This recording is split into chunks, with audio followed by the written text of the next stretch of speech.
I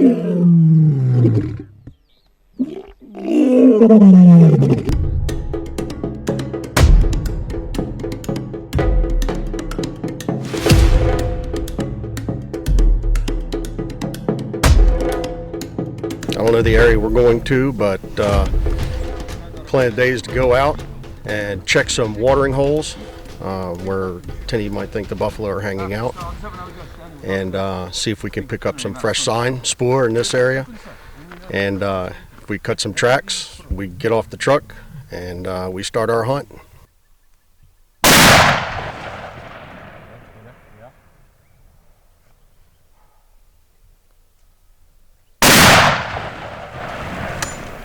There we go.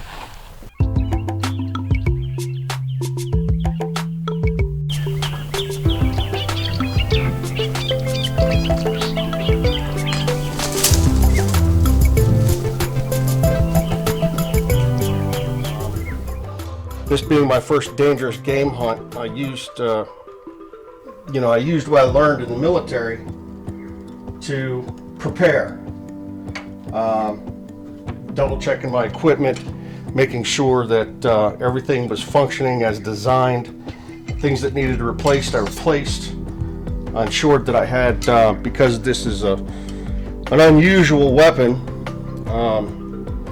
you can't just go down to the local gun store and buy cleaning equipment for it. So I had to special order some things. Before this trip, I put between 120 and 130 rounds through the double, as well as had a mercury recoil reducer installed by J.J. Peridot, who is a gun builder trained in Liège, Belgium. He has his facility in Oklahoma, where he builds, repairs, and services double rifles. After he looked at the rifle, he revealed to me that the rifle was in tip-top condition, hardly ever fired other than what I had already shot through it.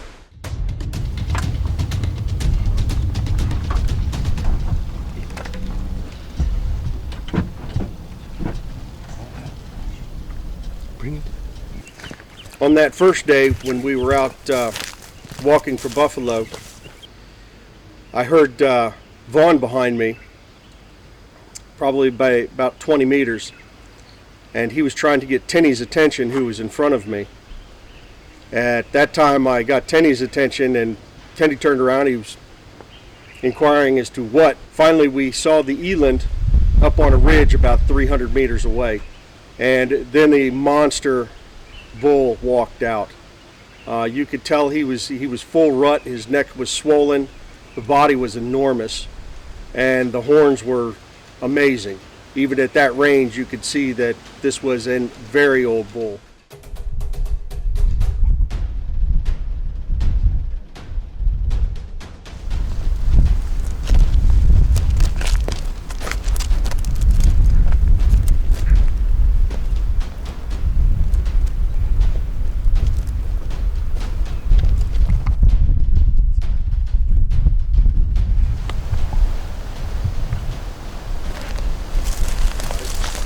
And we spent probably an hour working the wind and working the terrain to get into a position where we were able to take a 150 meter shot.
unreal. Hey? Good hunt. That was unreal. Good hunt.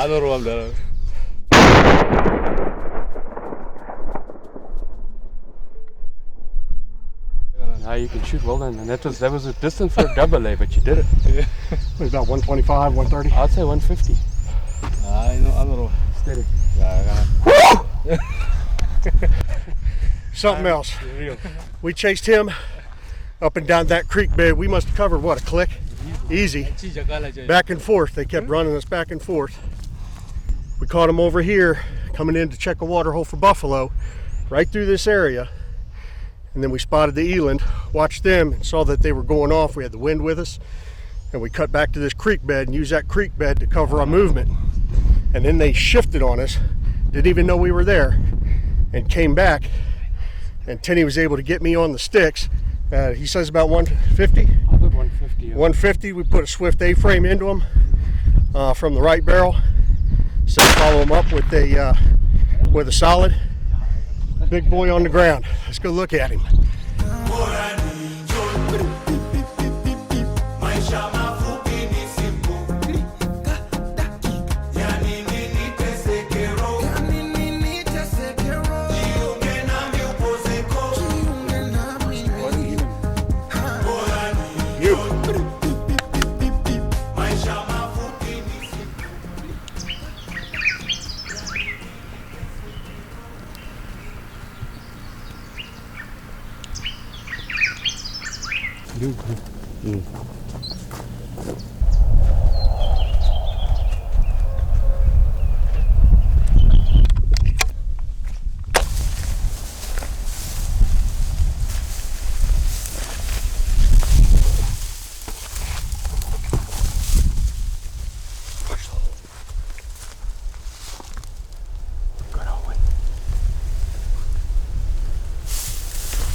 Sign.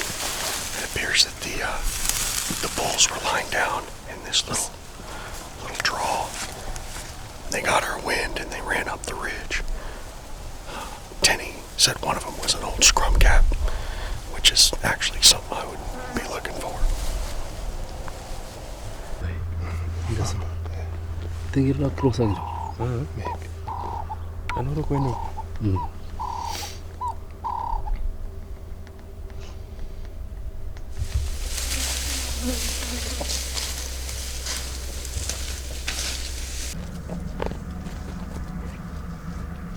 So we left camp about 2:45 and came up to the area. We saw those two Duggar boys and a scrum cap. We brought a trail in from the other side, trying to cheat the wind because it still wasn't in our favor. Well, just across the dry creek bed, we spotted them about 589 meters off up the hill, but the wind was right at our backs, blowing straight at them. By the time we got upwind, which that probably took about 90 minutes or so, we probably went about 2.5, 3 clicks. And then we came down in on the area where they were, and nothing there. You know, you don't get old and become a scrum cap if you're hanging around waiting for the hunters to get there. But great day's hunt, great work on the trackers and the game ranger. I mean, good, just a fantastic day on the hunt.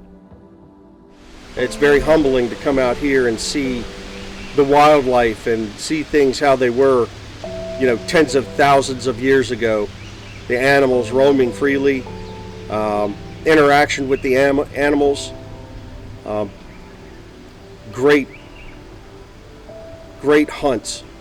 Just the spotting, the stalking, the use of the double, where you had to get in up close and personal with these animals. Just see the lions. There's just see 2 lions. No buffaloes, only lions. Day 3, when we went out for buffalo, we were looking at another area we hadn't been in before, and we're going down a down into a creek bed and then up the other side. and Tinie glassed something. At that time, he calls for me.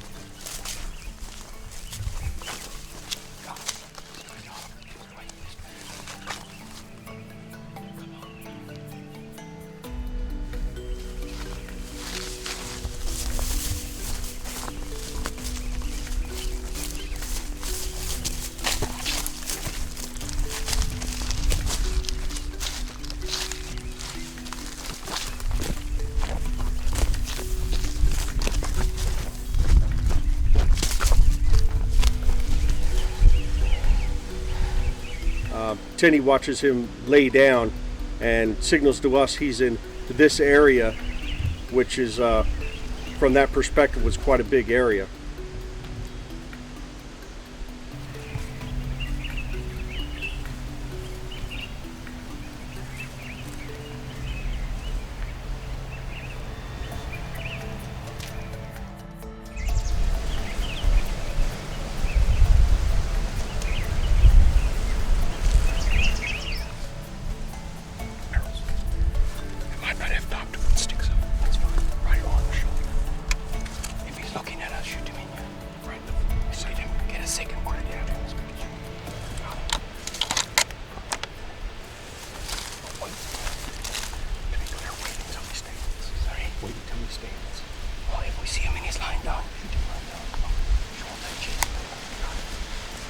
So as we're moving across the creek bed and move up the other side, we pick up the buffalo's track and we start stalking in. We're moving in on this buffalo so we can get as close as possible so the double could work.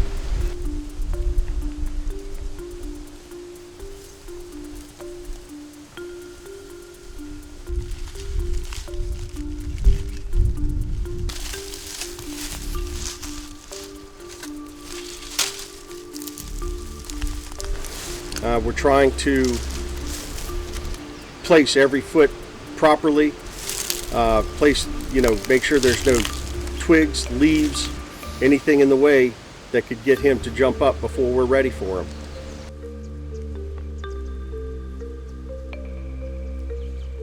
Tinie was still unsure exactly where the buffalo is, and he signals to me he's between two large green bushes which are about 50 meters apart.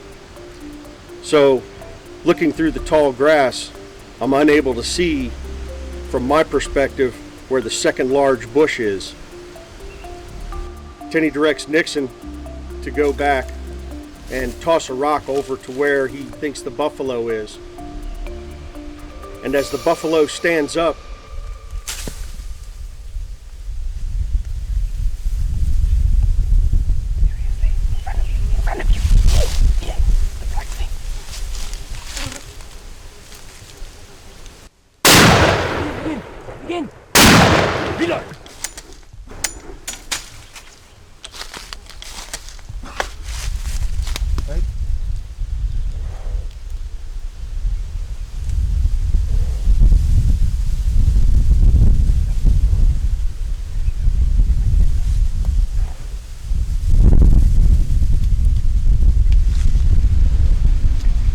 Tinie says, "There he is, right in front of you." I was at a bit more of an angle than Tinie was, so right in front of him was not right in front of me. As I scan left, I see the buffalo. He's standing up. I'm able to see his horns, his boss, and his neck. So I lay the rifle down right to where I think behind his shoulder is, and I let the right barrel go. Again. And he dropped. But after that time, I don't think it completely severed his spine because he was moving there.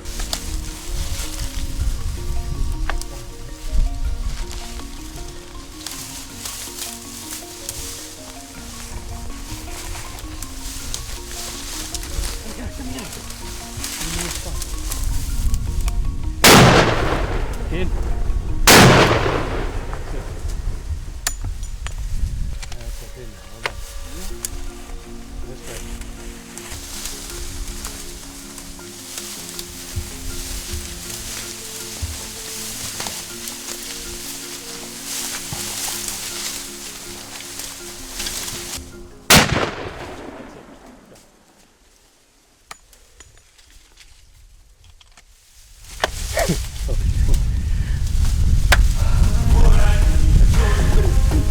worked out brilliant. Great job. Thank you. Nice. You had shot a beautiful buffalo. The Duggar boy we took, he had definitely lived his days to the fullest. His hindquarters were scarred. He was missing one eye and had a large scar on his left shoulder from recent encounters with lion. And it was his time, and I can think of no better way for that old warrior to go out than being hunted properly. My goal coming over here was not to hunt and take animals, but to engage with the animals and if possibly take old animals. This helps with the preservation, the conservation. It's a boost to this economy. Zimbabwe has some of the nicest people I've ever met in my life, and with my military background, I've been all over the world and met all kinds of people. And I have to give many thanks to Tinie Coke and MJK Safaris, Vaughan Vosloo for his excellent camera work. He got some amazing shots of taking of the animals as well as the stalks and just the wildlife and the scenery altogether. Spent the last couple of days scouting leopard bait sites and finding a setup for oncoming hunt with Tinie. Today we're going out on the Zambezi River fishing for tigerfish and brim and what's a catfish, some of these monster catfish they got out here. Water looks cool. I woke up to sound of hippos from across the river doing their thing. Looking forward to the day now.